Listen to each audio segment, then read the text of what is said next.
And good evening, everybody. I'm meteorologist Taylor Plotton, along with meteorologist Tim Coleman, Dr. Tim Coleman, matter of fact, and meteorologist Sarah Canty in office as well. We have a weather alert day today from tonight until tomorrow morning. And so we look at the radar. Well, we got nothing going on yet here in Alabama, but we do have all this stuff off to the west. You have a tornado warning here just to the south and west of Oxford, Mississippi.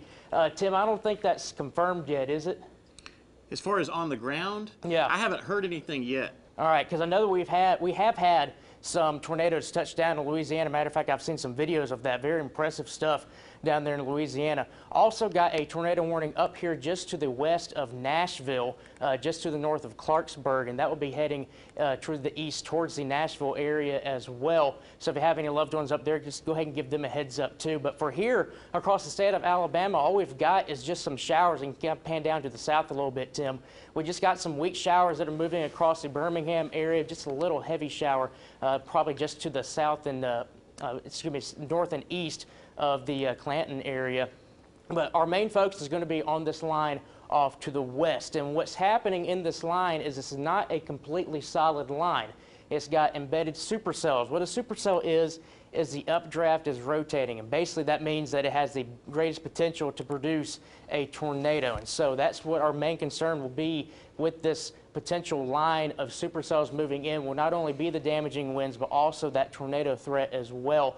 And one other thing that we'll watch for, if we can pop on the lightning, Dr. Tim, is if we get a lot of lightning with storms, that is a good indication that they're getting very, very strong in this environment. That's a good indication that there could potentially be producing a tornado. So we'll be having to watch to see how much lightning with these storms that have rotation, how much they'll actually get. Now, this line is still several hours away. We're not under a tornado watch yet, but I imagine here in the next 2 to 3 hours, as this line continues to get closer to the Alabama state line, that the Storm Prediction Center will be talking to the weather offices in Huntsville and Birmingham to issue a tornado watch here probably in the next 2 to 3 hours. Dr. Tim, I don't think there's been a mesoscale discussion out. That's basically just a heads up for if they're going to issue a watch.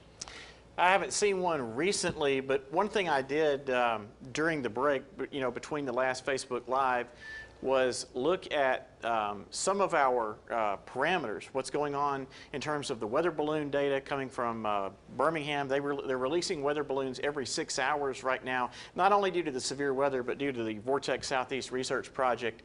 We already have a good bit of wind shear out there for storm rotation.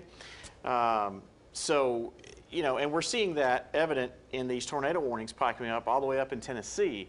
So we do have the wind shear out there for storm rotation, and that wind shear is only going to increase as the dynamics of the storm move closer overnight tonight.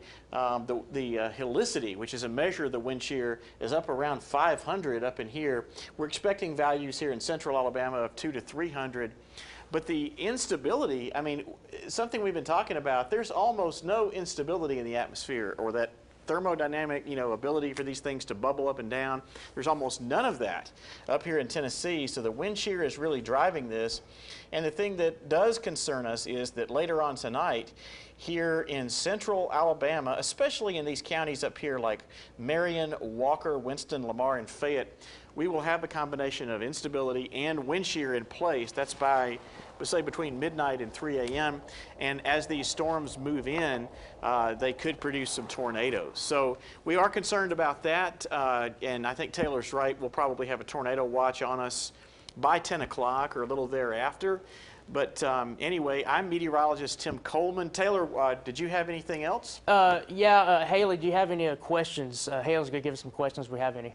We don't have questions yet. We've got someone watching from Prospect, Tennessee, Sulligent, Alabama, Moundville, Albertville, Oxford. People just saying thank you so much for this coverage. Oh yeah, that's what we're here for. We're here to give you the latest information. If we go ahead and let's go to the Futurecast and kind of break down the threat hour by hour. Now, one thing that we've been watching for over the past several days is how all this is going to actually unfold. There's a lot of uncertainty regarding that tornado threat, because if we had these supercells that would develop out ahead of the line or just be in the line itself, that would be enhancing our tornado threat. So right now, this is at 12:30 in the morning, and notice the line's still well off to the west. We might have a little bit of shower activity still across central Alabama, but as we head later on to the evening, 1:45, 2:30, 3:15, notice how we got a lot of bright colors in here. So that's indicating that there's potentially some very, very strong storms, severe storms that are moving to the area.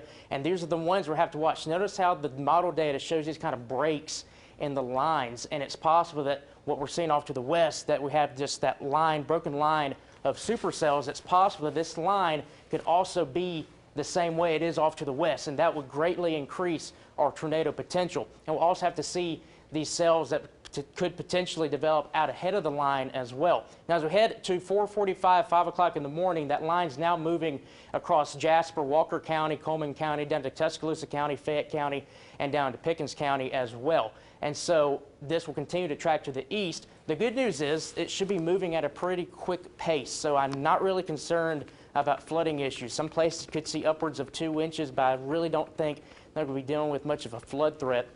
Well, again, notice how the line is still kind of broken, and then finally it looks like it appears to come solid, but still dealing with the severe weather threat into the early morning hours. 6:30 in the morning, looks like the line is now passing through the Birmingham metro area, probably giving an all clear for the Jasper area. After that time, we'll just have to wait and see how this line actually does its thing this evening and overnight tonight. But 6:30, according to this model data, Gadsden, Anniston, down to the I-20 corridor near Talladega, Alabaster, that will continue to track to the east.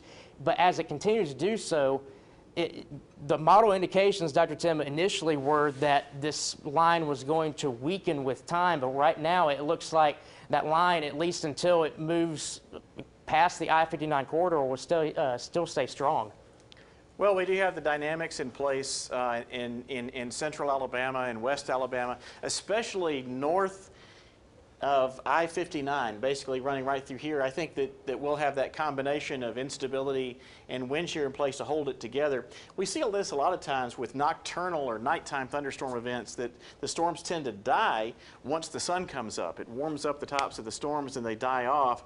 So it could be that happening, also getting further and further away from the dynamics. But yeah, I think that this thing will hold together until it gets to Birmingham. And Haley, do we have any questions?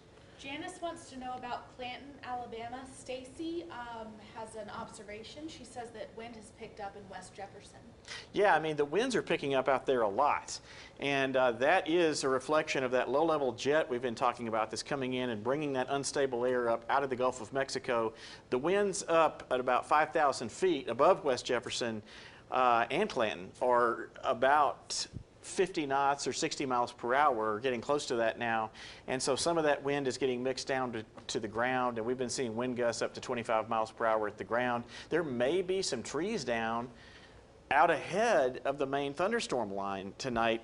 That sometimes happens. The ground's wet from a rain yesterday, so we could have some trees down with all this southerly flow out ahead of it. We see that sometimes. And as far as Clanton, the threat is not as bad down around Clanton as it is further northwest, but you definitely still need to stay weather alert. You will have thunderstorms coming through here in Clanton after, say, 3 or 4 a.m.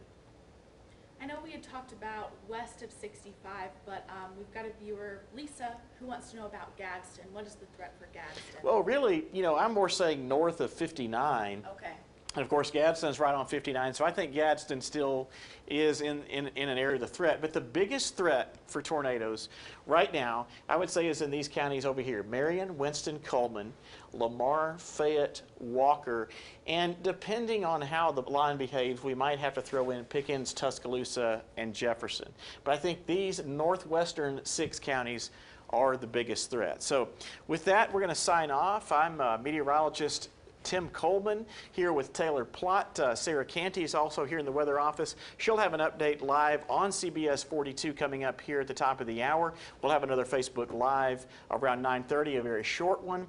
And then we will be on CBS 42 News at 10. So go to our website, cbs42.com.